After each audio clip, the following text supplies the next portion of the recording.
You know, I was thinking last night, I don't know why the thought came to mind. Maybe I was watching a video or something on YouTube. Oh, yes. It was a scene from Breaking. I don't know if you'll remember that 1980s movie, where the breakdance craze was going on. Fuck, man. It made me feel so fucking hopeful because I was thinking of how hopeful I could feel it, how hopeful it was in the 80s. You know,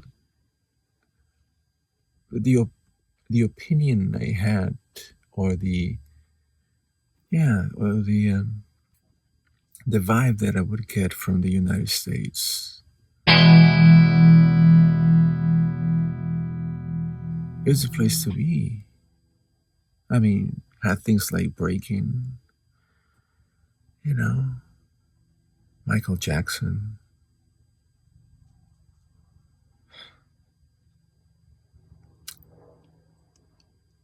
It was such a great time to be to grow up a Mexican kid with that next door. Just a little bit up north. And guess what? That's where Daddy went. That's where Daddy went. So it was a place that I idolized, huge, in a huge way.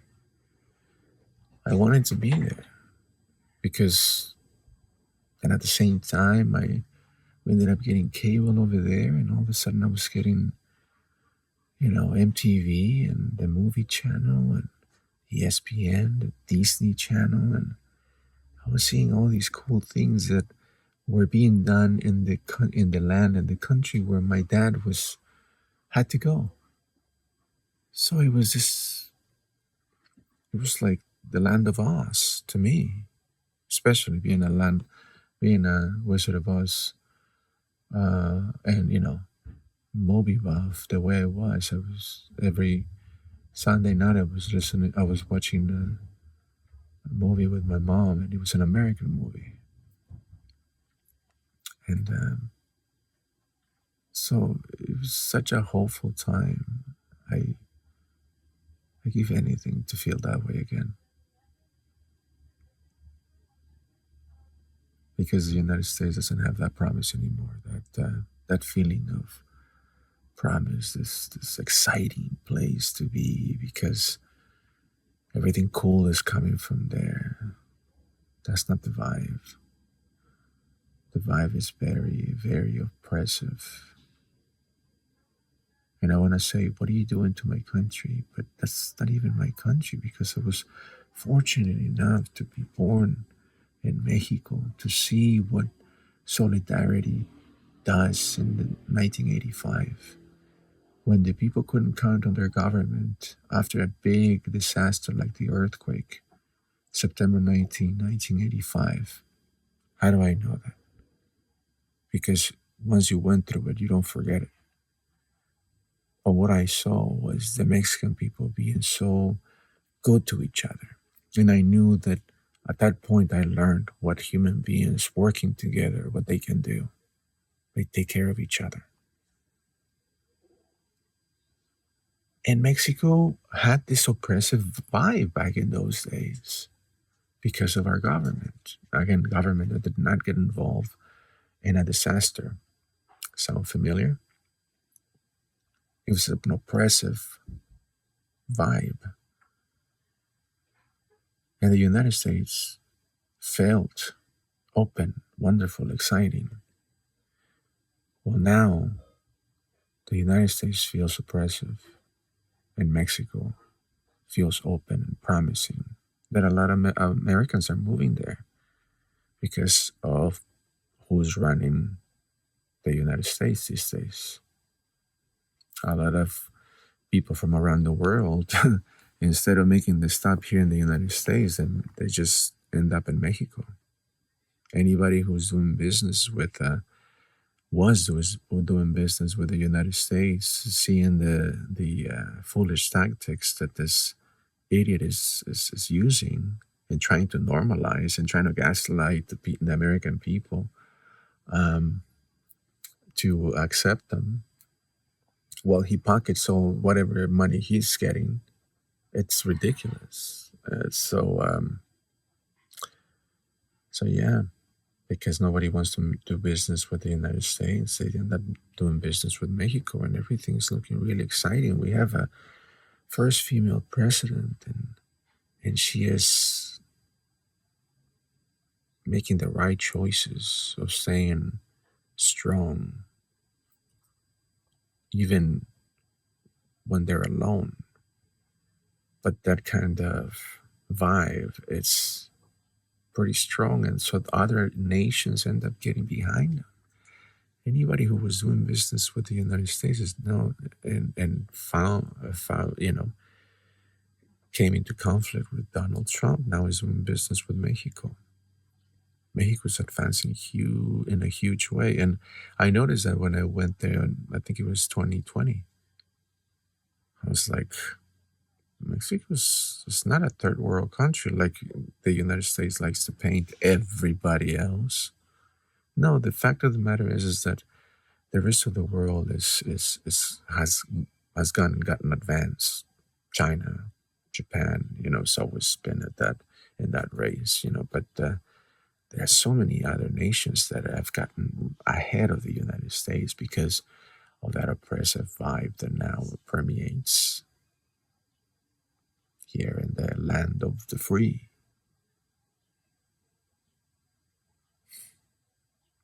Anybody who still believes in this MAGA movement grew up being abused or something. They have the Stockholm syndrome. They feel love when they're being abused because they learned that really early. What's a child to do but just equate abuse with love? It's textbook. So they idolize a guy who is literally abusing them, taking advantage of them, pitting them against each other. It's sad, but a lot of people like to say, "Oh, it's because of the educational system." No, it's because of the values, the morals. And I'm not saying everybody let's go to church and stuff like that, because that's how people justify their atrocities. I recently had a guy that left me a message, calling me a complete moron in the same paragraph that he's talking about the Bible and Jesus. Again, you can show control. I mean, you can show your control issues, especially when you grab onto religion and use it as a tool to put other people down, to justify that you're hateful and you want some people erased. It's nobody's buying it. This whole bit about all these Bible thumpers, and on one they're holding the Bible in one hand, they're trying to they're with microphones out there, telling everybody how wrong they are. That's not godly. That's not divine. That is oppressive. That is pushy. That is bullyish. That's certainly not what Jesus would have done. But that guy, he was very angry in his comment, and he called me a moron because I'm trying to tell people that, to be good, to not do that,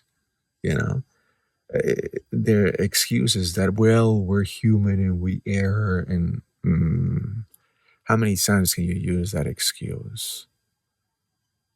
So the next time that you're about to do something stupid, something illegal, something that hurts somebody else,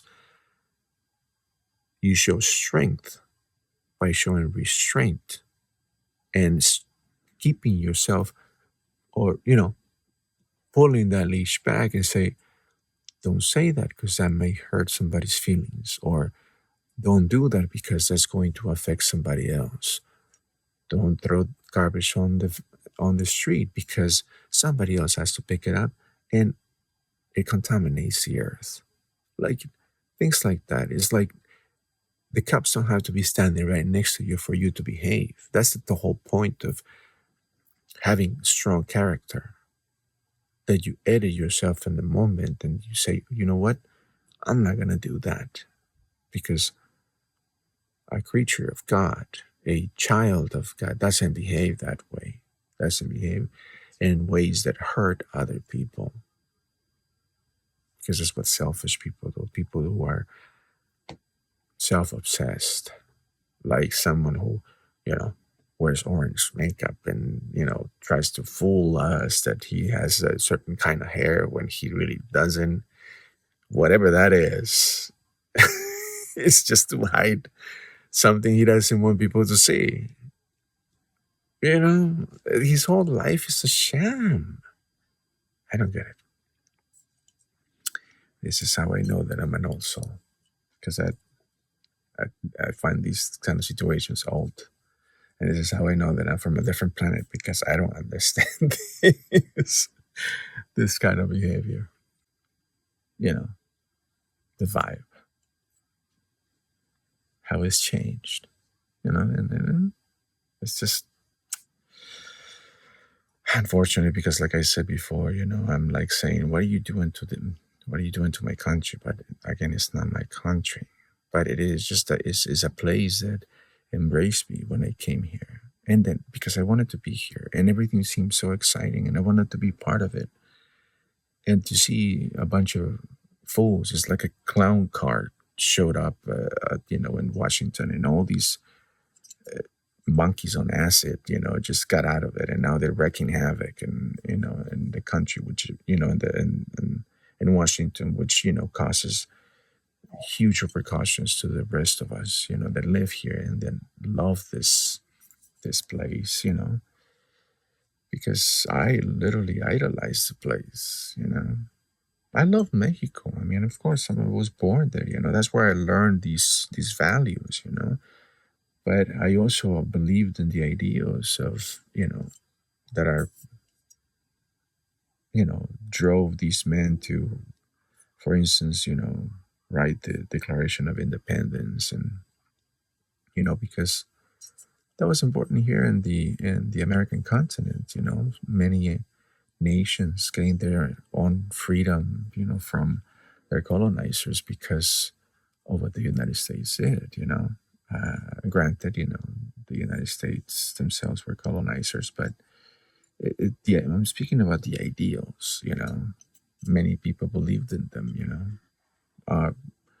Our president Benito Juarez, he believed in him. In fact, he was huge friends with Abraham Lincoln. They exchanged letters and whatnot. They kept up with each other, of course, being leaders of their respective countries, but they, again, a lot of people that became political leaders were because they believed in the ideals that were, listed in the Declaration of Independence, for instance, and the U.S. Constitution and things like that. It's just for just a bunch of fools just to ruin it doesn't even seem fair. I don't want to believe that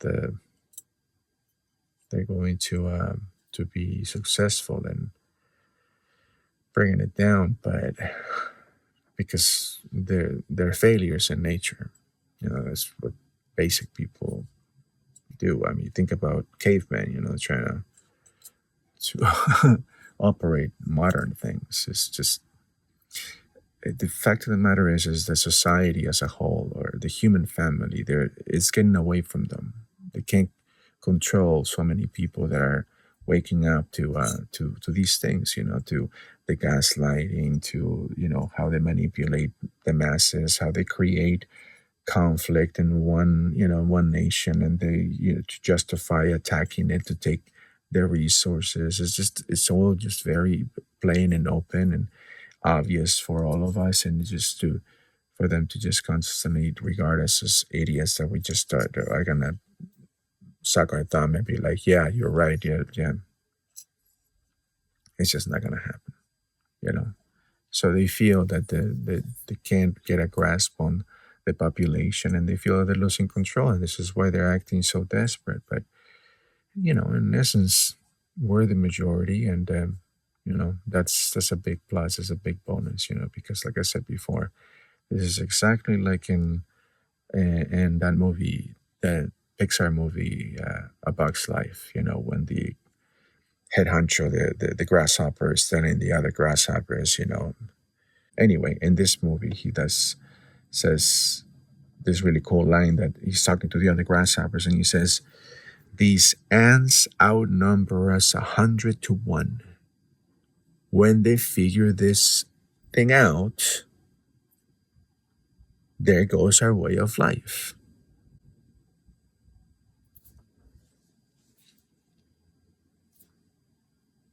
Think about it and feel about it.